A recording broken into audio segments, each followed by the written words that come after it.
Okay. Okay. So I'm sure everyone has been to a wedding, or has been in a wedding. Now, have you ever wondered why people throw rice at weddings, or why the brides throw their bouquets, or why the grooms wear the little flowers? Well, today I want to preview for you the origin of wedding superstitions that have become traditions that we still practice today. So I researched this topic the past week or so, and I have thorough knowledge to talk about it today.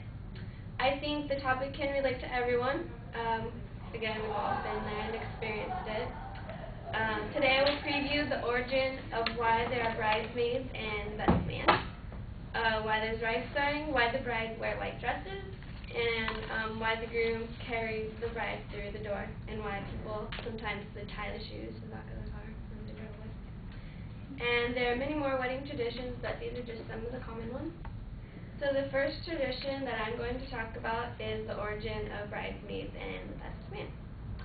In the times of kings and queens and knights and knaves, if a man saw a woman who he wished to marry, he would simply kidnap her from her village, and the man would get help from his friend, known as the best man, to fight off any family to successfully steal the girl. The bridesmaids came about because ancient Egyptians believed that when a couple were to wed, evil spirits would come to ruin the good atmosphere with trickery and black magic. And the bridesmaid's main function was to dress as extravagant and as beautiful as the bride to distract and confuse the evil spirit. If that wasn't enough, the brides and the bridesmaids would also carry strong-smelling herbs and flowers that were believed to ward off evil, and today they're placed with nice and pretty smelling flowers, but they still have the same intent. And now the next tradition that I'm going to talk about and share with you is the tying of shoes to the back of the car and why the bride wears a white dress. So the tradition of wearing white isn't really that old. In the Wedding Gazette, an article written by Reno Charlton, Queen Victoria of England was the first to wear a white dress when she married Albert of Saxe in 1840. It was extremely uncommon because back then white was very hard to clean, and wearing white was also a sign of wealth because only the wealthy could afford a dress that was never going to be worn again. Many women started to wear white dresses, and it became very popular because of Queen Victoria. The origin of tying shoes to the back of the car is said to have started with the Egyptians. They often would trade sandals when ownership of something was given to another. So when ownership of a father's daughter was given to her new husband or passed to him, he would give her sandals to the groom.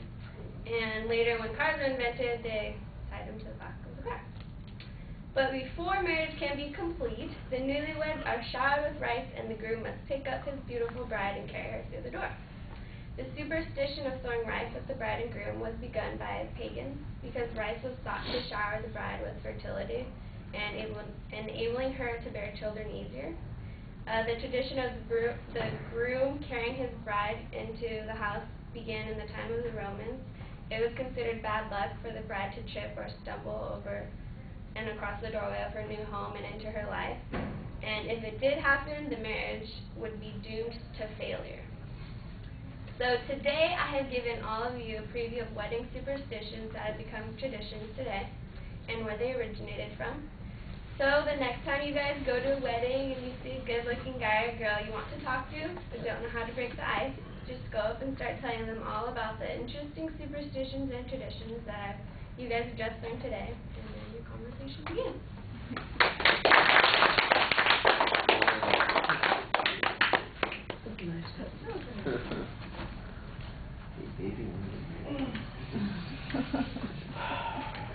That was awesome.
All right, Kayla, the intro's okay. I think you could be a little bit more involved. I like it better when you get to the end of the speech and you've got kind of a little theme going with it, and I thought that worked better than the attention device did in the intro. But your thesis was very clear. You had a very good setup of what the content was going to be.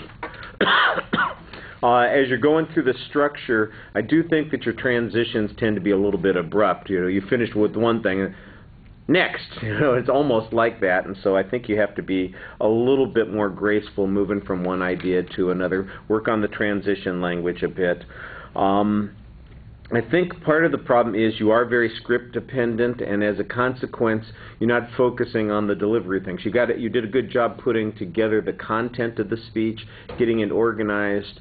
You even cited material in a couple of places, but because you're reading so much, it takes us out of the presentation a little bit. Your posture's fine. You look pretty confident there. I didn't notice any shaking around or anything that was particularly bad there. There were a few indicators, but your facial expressions, you're not as involved with the material as you could be. A little bit more when you break off from having to do the reading, then you talk to us a little bit more. Same thing with the eye contact. The eye contact is very inconsistent, and that's something that you want to work more at.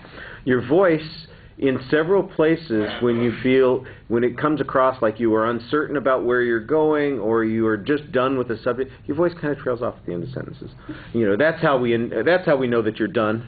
Not a period at the end of the sentence, but a period at the end of the sentence. You know, that kind of thing. And you want to be a little more consistent. It's like you're starting high and you're finishing low on the sentences, and that's a little odd. You'll have to listen to it to know what I'm talking about.